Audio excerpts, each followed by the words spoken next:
அஸ்ஸலாமு அலைக்கும். Hi friends. Welcome to Hina kitchen.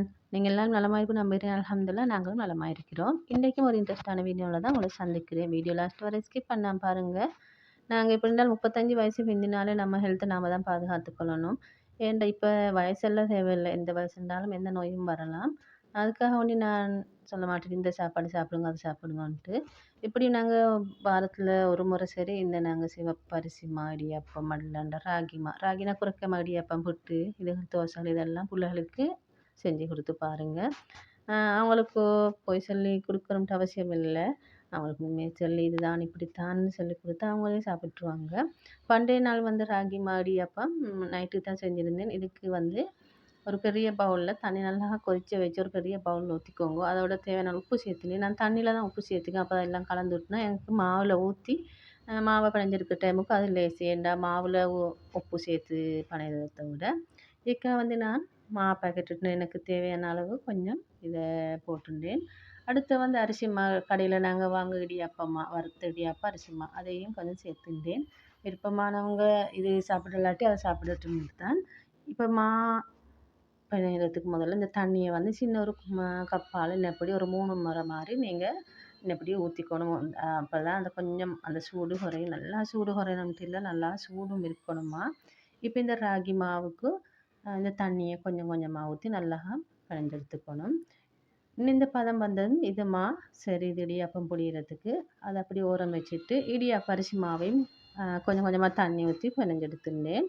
நான் இந்த மாவு பிணையறதுக்கு வந்து என் கையால பிணையலாம். அதனால ஒரு ஸ்பேச்சுலர் மாரி ஒண்ணு இருந்துச்சு. அதத்தான் தோசை சுடுறது. அதால தான் பிணைஞ்செடுத்துனேன். இப்ப நான் இடி உரல்ல இந்த ராகி மாவ போட்டு இடியாப்பம் புழிஞ்செடுத்துக்க போறேன். இந்த தண்ணி ஊத்தி இந்த சுடு தண்ணி ஊத்தி இந்த மாவ இடியாப்பத்த பிணைஞ்செடுத்து புழிஞ்செடுத்ததுக்கு எங்களுக்கு நான் இந்த வந்து இந்த இட்லி இடியாப்பம் சட்டில தான் புழியறது நான் வச்சு லேசு. எடுத்துக்க அந்த போறேன். இடியாப்பம் நல்லா இட்லி சாஃப்ட்டா சட்டில வரும். தண்ணி கொஞ்சம் ஊத்தி அதில ஒரு ஸ்டாண்ட் வச்சு, அதுக்கு மேல பெரிய ஒரு இடியாப்ப தட்டு நாங்க லேவரியா சூடு எடுக்கும் அந்த இடியாப்ப தட்ட வச்சு, அதுக்கு மேல இடியாப்ப தட்டுகள நாங்க அடுக்கி எடுத்துட்டு, அந்த இடியாப்பம் உள்ளயும் தண்ணி படாது. உங்களுக்கு இந்த மெத்தட்லயும் சரி, இல்லாட்டி உங்களுக்கு ஸ்டீமர்ல இருந்தா, இல்லாட்டி ரைஸ் குக்கர், ஸ்டீமர் அதுலயும் உங்களுக்கு இந்த இடியாப்பத்த அவிச்சு எடுத்துக்கலாம். ஒரு 10 நிமிஷம் போல வச்சு அவிச்சு எடுத்துட்டா இந்த இடியாப்பம் வெந்துரும். அதே இடியாப்பத்துல நான் வந்து வெள்ளை அரிசி இடியாப்பமா அதையும் போட்டு இடியாப்பத்த நான் வந்து புழிஞ்சு எடுத்துக்க போறேன். இந்த இடியாப்பம் புழியறதுக்காக இந்த இடியாப்பம் ஒண்ணும் கழுவ வேண்டும் தேவையில்ல. ஏன்டா உங்களுக்கு அந்த இடியாப்பமா கொஞ்சம் கலந்ததுக்கு ஒண்ணும் ஆகியல்ல. இல்லண்டா உங்களுக்கு அந்த இடியாப்பத்த மாவ புழிஞ்சிட்டு உங்களுக்கு லாஸ்ட்டா அடுத்த ராகி மா இடியாப்பத்தையும் புழிஞ்சு எடுத்துக்கிறலாம். இப்ப நான் வந்து இந்த இடியாப்பத்தையும் லேசா இன்னபடி புழிஞ்சு எடுத்துட்டேன். இப்ப அது ஒரு 10 நிமிஷத்துல மாரி அந்த இடியாப்பமும் வெந்து வந்துரும்.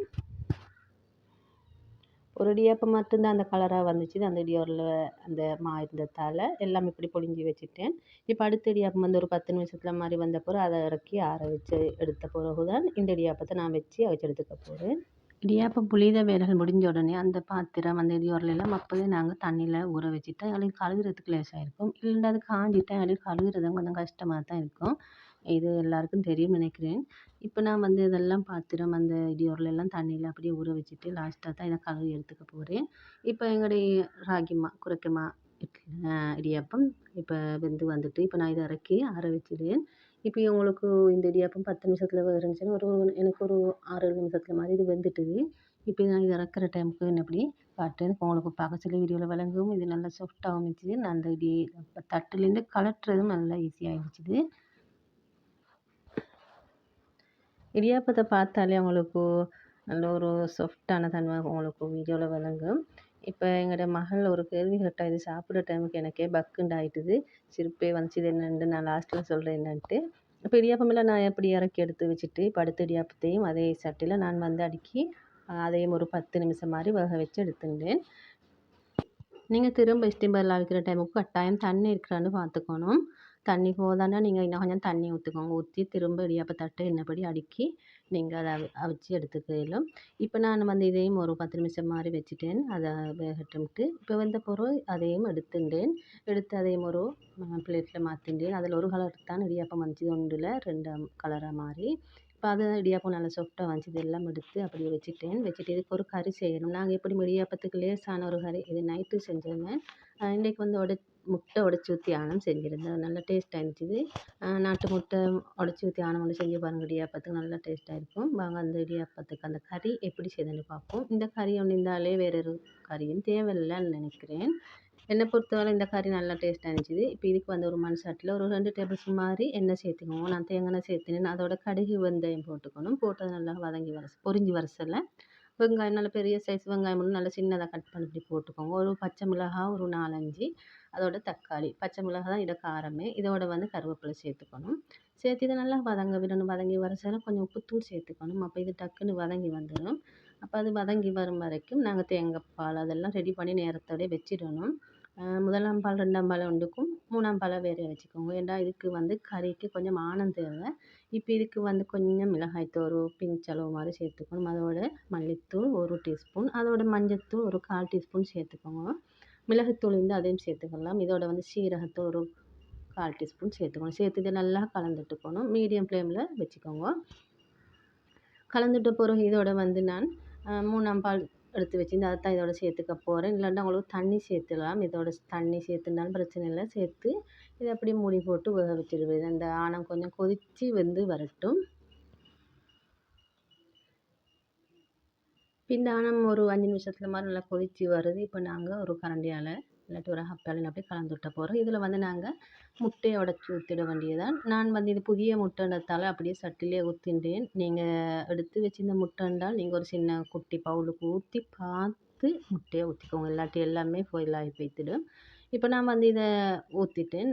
ஒவ்வொரு முட்டையை ஒவ்வொரு இடத்துல ஊற்றிக்கணும். எல்லாம் ஒரே இடத்துல ஊற்றாம கிண்ணப்படி ஊற்றின பிறகு இதை அப்படியே மூடி போட்டு ஒரு 10 நிமிஷம் மாதிரி வேக வச்சிட வேண்டியதுதான். இது அப்படியே அந்த உடையாமைக்கு அப்படியே வெந்து வந்துடும் முட்டை. உங்களுக்கு முட்டை கரையாமைக்கு முட்டை முழுமையாக சாப்பிடணும்னா நீங்கள் இப்படி உடச்சி ஊற்றிக்கோங்க. இல்லாட்டி ஒரு 2 முட்டையை ஊற்றி அப்படி கலந்து விட்டுணும்னா அப்படியே கலந்து விட்டுக்கோங்க. மேலும் உங்களுடைய விருப்பத்தை பொறுத்து இந்த முட்டானும் செஞ்சு கொள்ளலாம். இப்போ மூடி போட்டு ஒரு 10 நிமிஷம் இன்னும் வேக வச்சு எடுத்துட்டேன். ஒரு 10 நிமிஷத்துக்கு போல் நல்லா கொதித்து வெந்து வருகுது. இப்போ இந்த ஆணமும் கொஞ்சம் வத்தணும். வத்தின பிறகு நாங்கள் 1ஆம் பால் 2ஆம் பால் சேர்த்து இதோட ஊற்றிக்க போகிறேன். ஊற்றி நல்லா கலந்து விட்டு இந்த டைம் உப்பையும் செக் பண்ணி பார்த்துக்கோங்க. உப்பு போதும்னா சரி, போதாண்டா கொஞ்சம் ஊற்றிக்கோங்க. ஏன்னா சில டைம் முட்டை கறிகளுக்கு உப்பு கூடுதான்னு பார்க்கும். முட்டைக்கறி எடுத்து அப்படியே ஆற வச்சிட வேண்டியதுதான். நாம் சில மகள் கேட்டது இதுதான். நம்ம இந்த இடியாப்பத்துக்கு வந்து சாக்லேட் போட்டால் சாக்லேட் போட்டு இடியாப்பம் செஞ்சாண்டு உண்மையிலே அந்த கலரில் தான் இருந்த அந்த இடியாப்பம். ராகி மாவு இடியாப்பம் இப்படித்தான். நான் இதுக்கு முதல்ல இந்த சிவப்பரிசி மாவு இடியாப்பம் சுட்டிருப்பேன். ஆனால் வந்து இந்த கலரில் வராது. கொஞ்சம் லைட்டாக கலர் மாறி வரும். இப்போ இது வந்து சாக்லேட் கலர்லேயே தான் இந்த இடியாப்பம் வந்துச்சு. அதனால் அப்படி கேட்ட பரவாயில்ல புள்ள கேட்டனத்துக்காக அவன் 2 இடியாப்பம் சாப்பிட்டா நல்லான்ட்டு.